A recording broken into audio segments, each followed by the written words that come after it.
à tous et je suis ravie de vous retrouver pour une nouvelle émission Ostavi. Et aujourd'hui, mon invité est Ambre Cazodéor. Bonjour Ambre. Bonjour Nathalie. Ah, je suis ravie de te retrouver, hein. C'est vrai que je t'ai déjà interviewé, je pense, il y a 2 ans sur le précédent livre.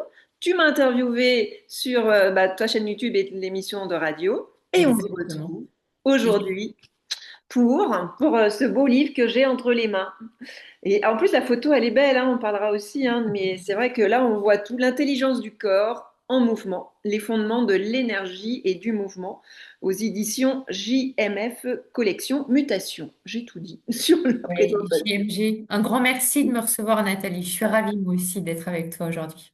Alors, pour les personnes qui te connaissent pas encore, tu es chercheuse et pédagogue du mouvement, amoureuse de la danse, tu vois, on va le voir, je pense, avec le mouvement. Tu es formée aussi au yoga, aux approches somatiques et aux pratiques énergétiques orientales. Tu explores depuis plus de 20 ans les liens entre la conscience, l'énergie et le mouvement. Tu es aussi la fondatrice de l'approche de l'intelligence du corps. Tu animes des formations et des stages qui sont dédiés justement à la connaissance sensible du corps. Et puis, tu as aussi une chaîne YouTube, hein, où tu interviews des personnes grâce aussi à une émission de radio que tu pourras peut-être nous en parler aussi, et Plaisir. qui font aussi partie de ton livre. Ce qui est bien, hein, c'est que tu as aussi utilisé bien les experts que tu as pu interviewer, que tu as mis en référence dans ton livre. Donc, c'est vraiment bien, comme ça tout le monde on peut avoir avec le QR code, avec les méditations, avec des approches. Donc, on va parler de tout ça aujourd'hui. Mais la première question que j'ai envie de te poser, eh bien, qu'est-ce qui t'a donné envie d'écrire? En fait, voilà, il y a 2 tomes. Là, on est sur le tome 1. Oui. Comment il est né ce livre? Comment il est né? C'est une belle question. En fait, tu sais, je crois qu'on écrit toujours pour soi finalement. Mais je m'en suis pas rendu compte directement. À la base, mon mari, Sébastien, que tu as déjà interviewé également, lui, il est plutôt spécialisé sur le décodage biologique. Il y a des formations qu'on a suivies ensemble. Et puis, il y a des formations et selon nos profils, nos affinités, sur lesquelles on a eu des spécialisations. Donc, il y a des gens, si tu veux, quand je me suis formée à la kinésiologie en entrant d'Équateur, qui avaient envie de comprendre un peu plus l'intelligence du corps, ce que le corps raconte. Et c'est vrai que mon école de kinésiologie, à l'époque, elle avait tendance à recommander d'acheter le livre de Martel, pour pas le nommer, tu vois. Et avec Sébastien, on trouvait que dans Martel, il y avait tout et son contraire. Enfin, tu trouvais finalement, peut-être pas tout et son contraire, mais par rapport à un symptôme, des tonnes de possibilités où forcément, à un moment donné, la personne en face, elle pouvait se retrouver et en même temps se retrouver nulle part. Donc, lui, toute sa quête, ça a été d'expliquer aux gens comment on en arrive à expliquer que tel mot du corps peut venir de telle problématique. Et moi, si tu veux, vu que je m'étais formée en amont à la kinésiologie, dont les bases sont la médecine traditionnelle chinoise, ben, j'avais envie d'expliquer un petit peu aux gens en amont, de leur amener à une prise de conscience que le corps, en fait, naturellement, normalement, il est en santé. Il est dans ce qu'on appelle l'homéostasie, qu'il a un pouvoir immense d'auto-guérison et que finalement, ben, on a tout intérêt à le considérer comme un espace, comme un temple sacré, comme disent certains, tu vois. Et très vite, j'ai réalisé que ben, moi, j'avais beaucoup mis de côté le corps. Tu parlais de la danse tout à l'heure. C'est vrai que toute petite, j'avais très envie d'être danseuse et puis j'entendais que dans ma famille, enfin pour mon père en tout cas, c'était pas un métier, tu vois. Donc peu à peu, je me suis déconnectée en fait de mon corps. On appelle ça de la dissociation. De toute façon, toute petite fille, hein, j'avais déjà, je crois, ce problème. J'étais tout le temps dans la lune, c'est ce qu'on racontait de moi. Donc, je ne vais pas remettre la responsabilité à mon père, mais je pense que ça n'a pas aidé. Et puis, quand je me suis retrouvée, tu vois, à peu près avant la trentaine, en tant que directrice marketing, communication, je casais toutes les cases sur ce qui était attendu de moi. Mais moi, j'avais un mal-être profond, tu vois, et je crois que je cherchais vraiment par tous les moyens à anesthésier ce corps, à pas le sentir. Je faisais même plus de danse, tu vois, pour te dire. J'étais plus du tout dans le plaisir lié au corps.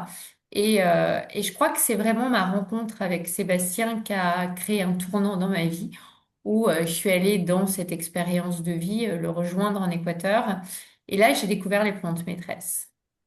J'ai découvert principalement l'ayahuasca. Et si tu veux, ces plantes-là, elles ont un effet particulier, c'est que elles permettent d'amplifier toutes les perceptions du corps. Et ça, je pense que ça a été d'abord la première porte avec la reconnexion avec le corps. Ça m'a permis vraiment de comprendre le lien entre les événements, les émotions, l'énergie, les sensations. Et évidemment, ces plantes, elles remplacent pas le mouvement, ça c'est clair, mais elles montrent au corps qu'il a son intelligence et que quelque part, le corps, il sait mieux, c'est ce que je dis très souvent aux gens que j'accompagne, le corps, il sait mieux que vous ce qui est bon pour vous. Parce que quand on se met dans l'espace du mental, le mental, il est limité par le filtre de nos expériences, de ce qu'on a cru vrai, de nos croyances limitantes aussi. Et puis, quand je suis rentrée en France, évidemment, il n'y avait plus les plantes maîtresses, tu vois, pour m'accompagner. Mais il y a eu, par la magie de la vie, tu vois, il y a eu mon petit garçon qui est arrivé. Et puis, j'ai arrêté complètement de courir, hein, comme je courais avant en France. J'avais déjà arrêté en Équateur. Mais par contre, je me suis mise au yoga. Moi qui avais toujours dit, je me mettrai jamais au yoga. Le yoga, ça m'intéresse pas. Je crois qu'on a, tu sais, des moments dans la vie comme ça. Et moi qui étais plutôt très cardio étant jeune, là, j'avais besoin de ralentir. Puis mon corps, il m'obligeait à ralentir de toute façon avec cet accouchement. Et là, ça a été la révélation. Je peux pas dire que ça a été une révélation immédiate, ça n'a pas été tout fulgurant, tu vois. C'est les effets du yoga qui m'ont permis de voir qu'en fait, quand je pratiquais, j'avais plus de douleur, j'avais plus de tension, j'avais plus ces douleurs chroniques, tu vois, au niveau de la nuque, des épaules, qui étaient vraiment récurrentes et qui m'amenaient presque à consulter, tu vois, peut-être pas de manière mensuelle, un ostéo, un chiro, mais je m'en sentais presque dépendante, tu vois. Et là, j'ai dit, mais c'est génial. Et je voyais bien que quand j'arrêtais le yoga, ben, j'avais pas ces effets-là sur le corps. Et donc, je dis toujours, il y a ma vie avant le yoga, il y a ma vie après. Et toutes ces expérimentations m'ont amené à faire des recherches. Et j'ai commencé à créer une formation pour mon école de kinésio en disant au fondateur, écoute, la kinésiologie, c'est extraordinaire. Et moi, je trouve que tu rentres pas assez dans les émotions. Et, euh, et il m'a dit, bah, écoute, propose-moi quelque chose. Et donc, on lui a proposé une formation qu'on a construite avec Sébastien. Lui, il a sa partie sur le décodage et moi, j'ai ma partie sur l'intelligence du corps. Alors, cette interview tombe super bien parce que, tu vois, on vient de clore hier une formation. C'est une formation, tu vois, qui se déroule sur 6 jours. Et comme je dis aux gens, dans ma partie, c'est vraiment amené à la prise de conscience que ce corps, il est incroyable, qu'il a une intelligence qui est bien à lui. Et c'est ça que j'avais envie de faire passer. C'est-à-dire que de ma formation, j'en ai créé un bouquin parce que je trouve que même si aujourd'hui on en parle de plus en plus, ben, ce livre, il est fait pour tous les accompagnants, mais c'est aussi pour ceux qui s'intéressent, tu vois, aux mots du corps. Donc, c'est aussi bien le grand public que le professionnel, mais d'aller trouver cette conscience corporelle, d'aller remettre de la conscience dans cet équilibre, tu vois, cet équilibre du système nerveux, je pense qu'on va en parler, et de cette intelligence somatique. Ouais, ce qui est bien, c'est tu le notes, toi, c'est de redevenir acteur de sa santé par la compréhension au corps. Et c'est vraiment une belle prise de C'est conscience. exactement ça. Donc c'est vraiment bien. Puis j'ai envie de dire, c'est écrit simplement aussi, tu vois. Je veux dire, c'est pas, des fois ça peut être compliqué de donner, de transmettre aussi ces clés, mais là on voit que tu as fait de la recherche et que tu redonnes, mais simplement et efficacement pour que chacun puisse comprendre et surtout avoir cette intelligence du corps qui est aussi capitale pour moi. Donc je me suis vraiment retrouvée dans ce que tu as écrit et Je c'est, sais. Hmm. On a plein de choses en Je commun. sais qu'on a ces affinités tous les deux. Ouais, Ouais. ouais, ouais. Non, mais ça, je sais, je sais. T'avoir Donc, regardé sur tes livres et te suivre aussi, je sais qu'on a voilà, cette même volonté. L'idée n'étant pas de vulgariser, tu vois. Je sais que mon mari, tu vois, il dit toujours qu'il déteste la vulgarisation, tu vois. Moi, je trouve que c'est important à un moment donné de rendre des choses accessibles mm, sur des sujets, la médecine traditionnelle chinoise, tu vois. Moi, je suis pas formée comme toi. C'est 5 ans quand même minimum. C'est des choses qui peuvent être très compliquées. Et je trouve que c'est important de le rendre accessible au plus grand nombre parce que quand tu regardes de près, 80% des gens sont dissociés en haut, en bas, tu vois. tout à fait. Et ce qui est bien, c'est après, ça peut justement leur donner envie d'aller plus loin. Mais si t'as pas ce Ouais. premier livre qui te donne l'envie, parce que les pavés, ils sont tellement, toi, sur la médecine chinoise et tout, donc là, ça, c'est ça qui est bien, c'est de pas, voilà, de pas vulgariser, mais de donner accès, comme t'as dit, à tout le monde pour qu'après, bah, chacun ait cette prise de conscience et peut-être envie d'aller plus loin dans ce mouvement, quoi. Et ce que j'ai vraiment bien aimé, tu vois, voilà, c'est que là, d'associer avec les émotions, parce que tu vois, le lien, tu vois, entre les émotions et le corps, je trouve ça tellement important. Alors, j'étais tellement contente de le lire, mais pour les personnes, tu vois, tu vois, sur les émotions, tu vois, souvent, moi, j'aime bien dire que les émotions, c'est des messagères, c'est des signaux, qu'elles sont là pour nous donner une piste, tu vois. Puis après, avec le corps, qu'est-ce que tu aurais envie de dire aux personnes, tu vois, bon, les émotions, qui parlent un peu moins et qui disent, bon, on va plutôt on va les cacher, on va les mettre de côté, on veut pas les voir. Alors déjà, j'utilise exactement la même métaphore que toi. Ce qui parle à l'inconscient, c'est souvent les images, les métaphores, hein. Moi aussi, je dis que ce sont des messagères. Donc déjà, tu vois, ce qui est banni de mon vocabulaire, c'est de dire qu'une émotion. Et je me rends compte qu'il y a plein de gens qui considèrent que certaines émotions, comme évidemment la peur, la tristesse, la colère, sont négatives. Tout comme toi, je dis que ce sont des messagères, je dis même que ce sont des alliés, parce qu'en fait, elles viennent nous informer. Donc la colère, par exemple, il y a des limites à mettre, la tristesse, qui a peut-être un deuil à faire dans une situation qu'on est en train de rencontrer, etc., etc. On va pas lister, tu vois, le message de chacune des émotions, c'est pas le sujet. Mais c'est vrai qu'on a tellement grandi dans une société, on a essayé de jouer les anti-émotionnels, tu vois. On a grandi avec des phrases, j'ai envie de dire presque assassines, puisque quand on mesure l'impact d'une émotion en suspens dans le corps, à long terme, tu vois, qui peuvent aller jusqu'à créer des maladies, bah, je dirais que c'est assassin, tu vois, de dire à un enfant, bah, pourquoi tu pleures, t'es grand maintenant, c'est pas beau de se mettre en colère. Je crois qu'on a tous entendu des choses comme ça. Et je me rends compte, tu vois, très souvent, notamment dans mon cabinet, que quand les gens se mettent à pleurer, ils sont, je suis désolée, ils prennent le mouchoir. Je dis, mais non, mais vous êtes là pour ça, libérer ce qui a besoin d'être libéré.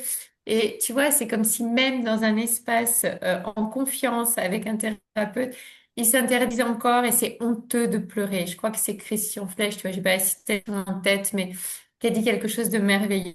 Je crois que j'ai cité dans mon livre que finalement, notre pire ennemi, c'est, tu vois, c'est l'émotion de la honte face à nos propres émotions en général. Évidemment, l'émotion, là aussi, c'est un mouvement. C'est pour ça tu vois, il y a un lien avec l'intelligence du mouvement. Émotion, ça nous renvoie à motion en anglais, qui veut dire mouvement. Le E, il y a un stimulus extérieur ou ce que je vais me raconter qui va créer un mouvement dans le corps. Et donc, l'émotion, c'est déjà un mouvement. Quand on l'accueille, d'après les études, ça passe par la plante du pied dans le meilleur des cas, ça traverse notre corps, ça se libère au niveau de la glande pituitaire et ça met 90 secondes, tu vois, c'est à peine plus d'une minute, c'est rien. Et quand ça se passe comme ça se passe super bien. Mais quand on la bloque, ben, elle a tendance à s'imprimer et là, ça va créer ce qu'on appelle des empreintes émotionnelles. Euh, il y en a qui parlent carrément des, tu vois, des cuirasses. Je ne vais pas rentrer si loin là dans l'explication, mais en gros, quand elle se bloque, ça va créer des contractions, par exemple. Ça va créer une respiration plus courte, saccadée, par exemple. En fait, on va venir perturber petit à petit la santé. Alors, je crois que celui qui m'a le plus percuté, tu vois, dans ma compréhension des émotions, c'est Franck Lobet. J'ai suivi, tu vois, un stage avec lui il y a quelques années. Et je trouve qu'il a une facilité à parler des émotions et à dire, mais si les gens se laissaient traverser parce qu'ils les traversent dans la vie, ils n'auraient pas besoin d'aller voir un thérapeute parce que notre corps, il est tellement bien fait qu'il y a un système d'auto-nettoyage finalement, tu vois. L'information arrive, je me laisse traverser par elle, c'est plus un sujet. Sauf évidemment quand vraiment la charge émotionnelle est trop forte, où là, le corps, il a besoin de bloquer, tu vois une, une énergie, une émotion à l'intérieur, parce que sinon on risquerait la crise cardiaque. Mais les émotions, normalement, elles devraient pouvoir, tu vois, circuler librement dans le corps. Dans mon livre, si tu as bien vu, à un moment donné, j'ai remis une cartographie grâce notamment à l'imagerie médicale, etc., montrer que, bah, tu vois, il y a la tristesse tristesse, elle va se mettre dans les jambes, ce qui est plus rare, parce qu'en général, la plupart des émotions gênantes, elles se mettent plutôt en haut.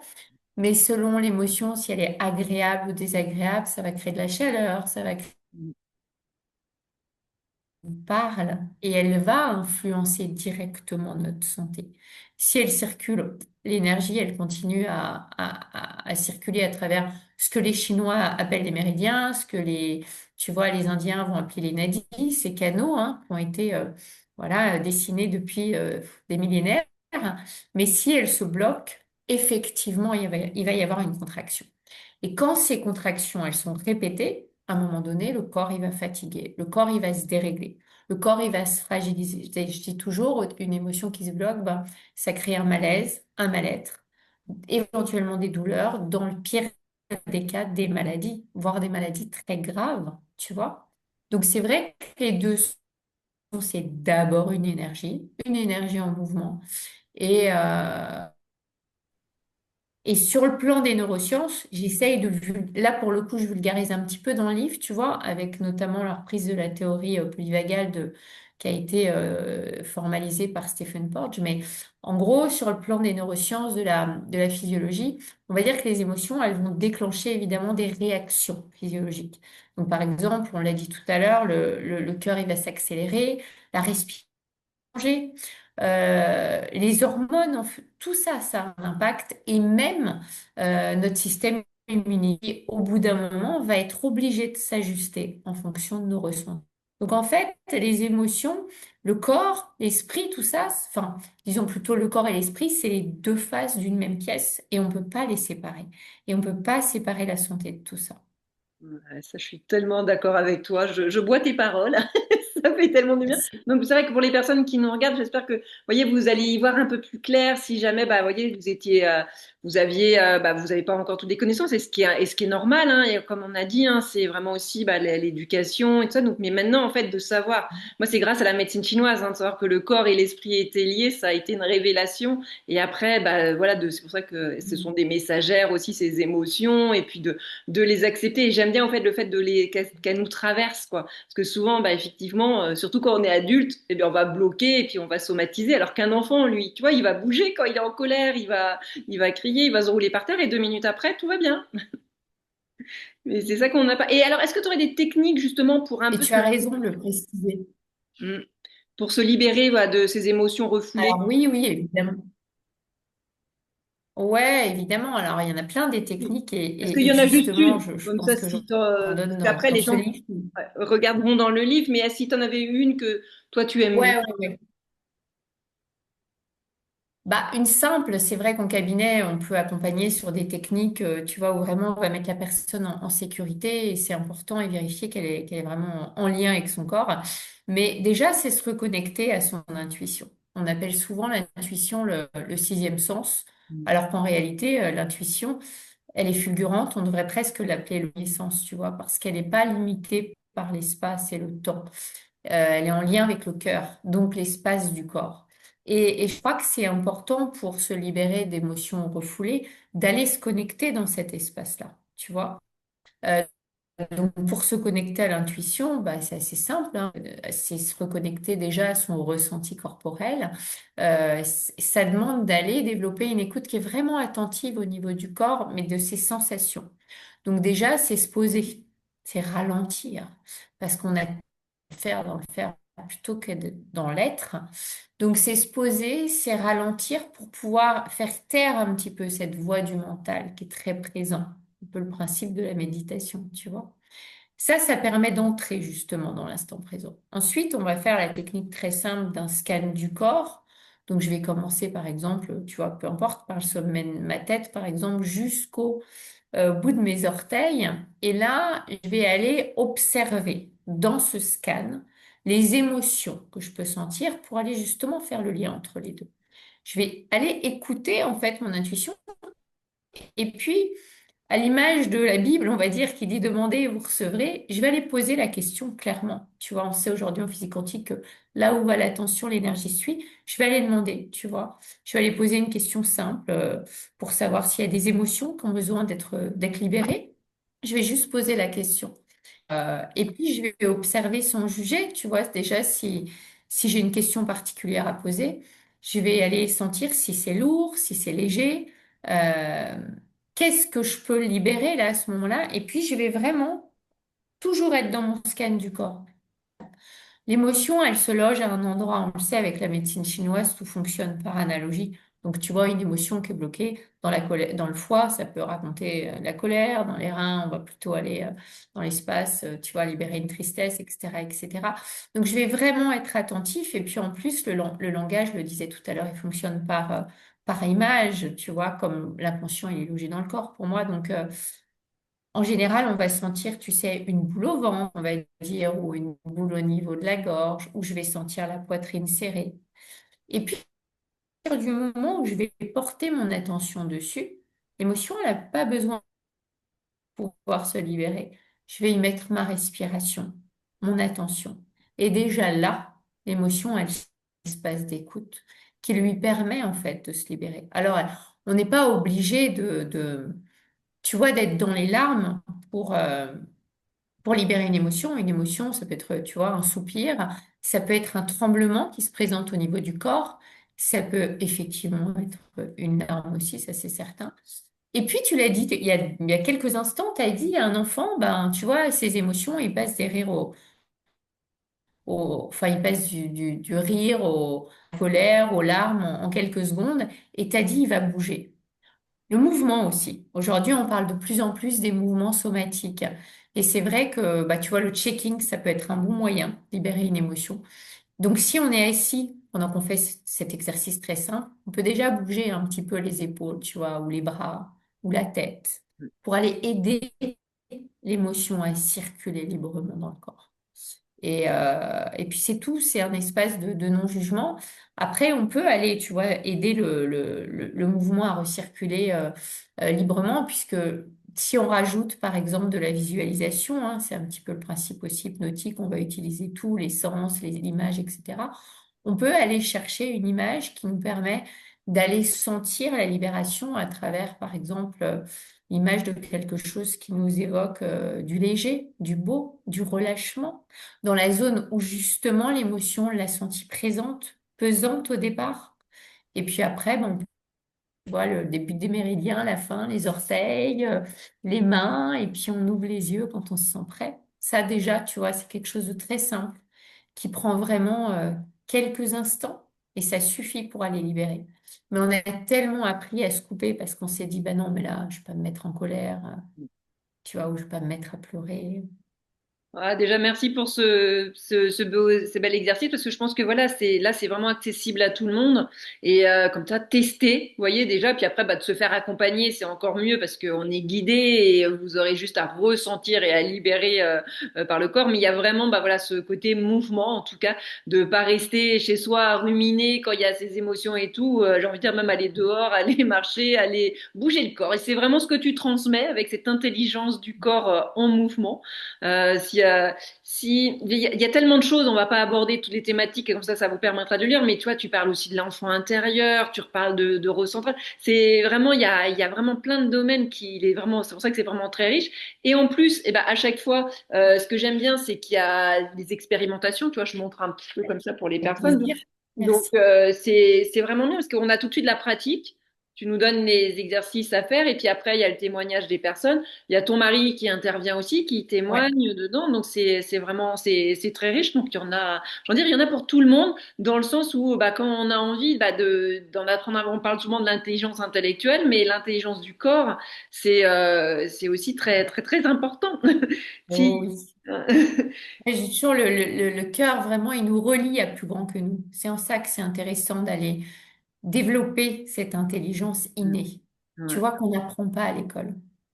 Au Ouais. contraire, on nous en coupe assez facilement, je trouve. Et vu que ça s'appelle Ose ta vie, mon émission, est-ce que tu vois en cette fin d'année, est-ce que tu aurais envie de nous dire quelque chose, peut-être que tu as osé en 2025? Est-ce que tu aurais un partage? Alors, qu'est-ce que j'ai osé en 2025? Bonne question, tu vois. Je suis pas très forte sur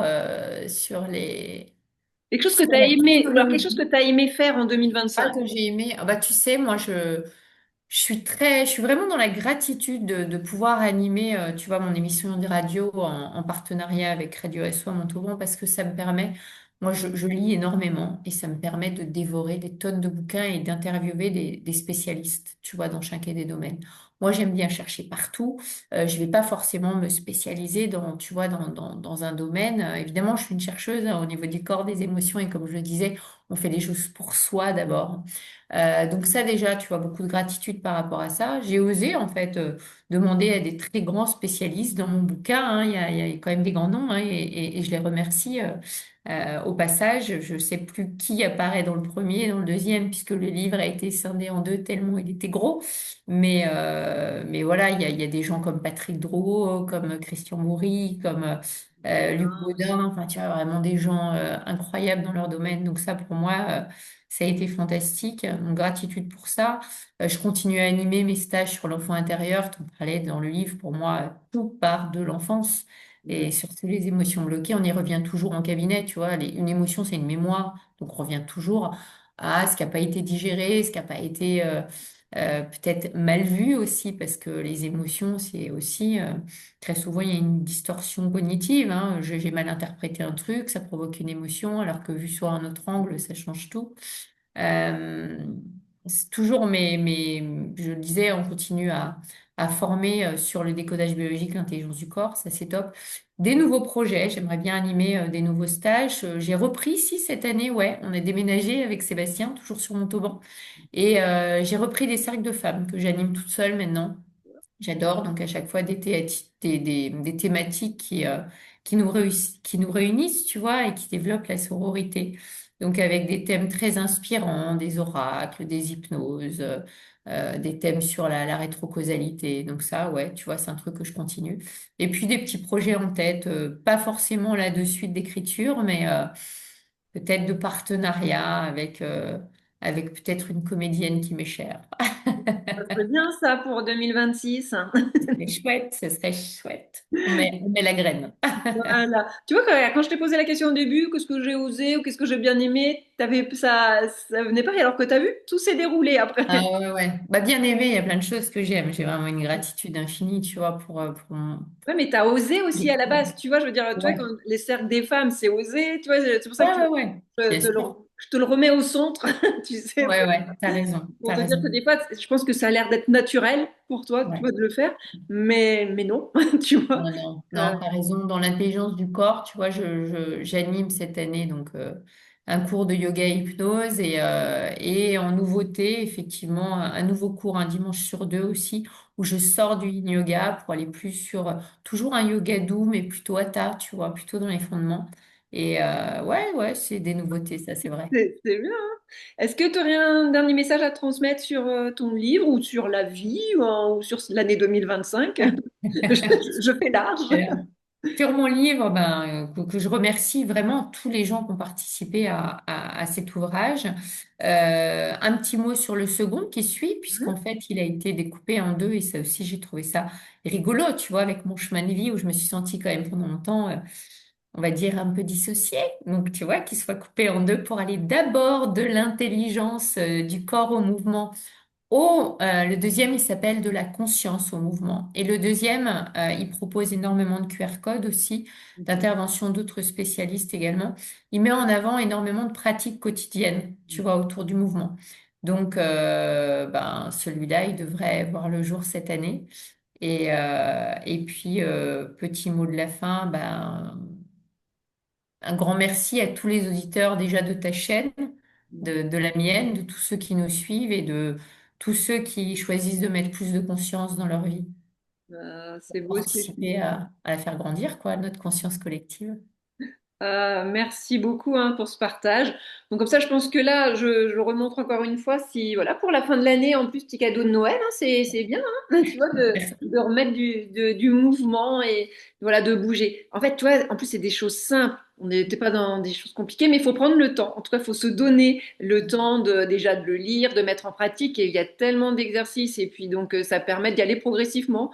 Et moi, j'aime bien aussi des fois ouvrir le livre sur une page et dire, bah tiens, aujourd'hui, c'est peut-être cet exercice qui va plus me correspondre, ou d'aller sur un chapitre. J'ai bien aimé, toi, les fascias avec le psoas, tu vois, d'aller le libérer, tu vois, cette poubelle émotionnelle, des fois qu'on ne sait pas, bah, tu vois, par le corps et tout. Et tout est bien expliqué. Donc, allez-y. En tout cas, Merci. merci beaucoup à toi, Ange. Je te souhaite de belles fêtes de fin d'année. Et puis, Voilà. Un très très grand merci à toi, à ta chaîne, longue vie à ta chaîne et à tous tes projets également, Nathalie. À très bientôt et puis une merveilleuse année 2026. oui, bah, merci beaucoup pour ce mot de la fin. Et puis, bah, moi, je vous donne rendez-vous l'année prochaine maintenant pour une nouvelle émission Ostavi. À très bientôt. À bientôt.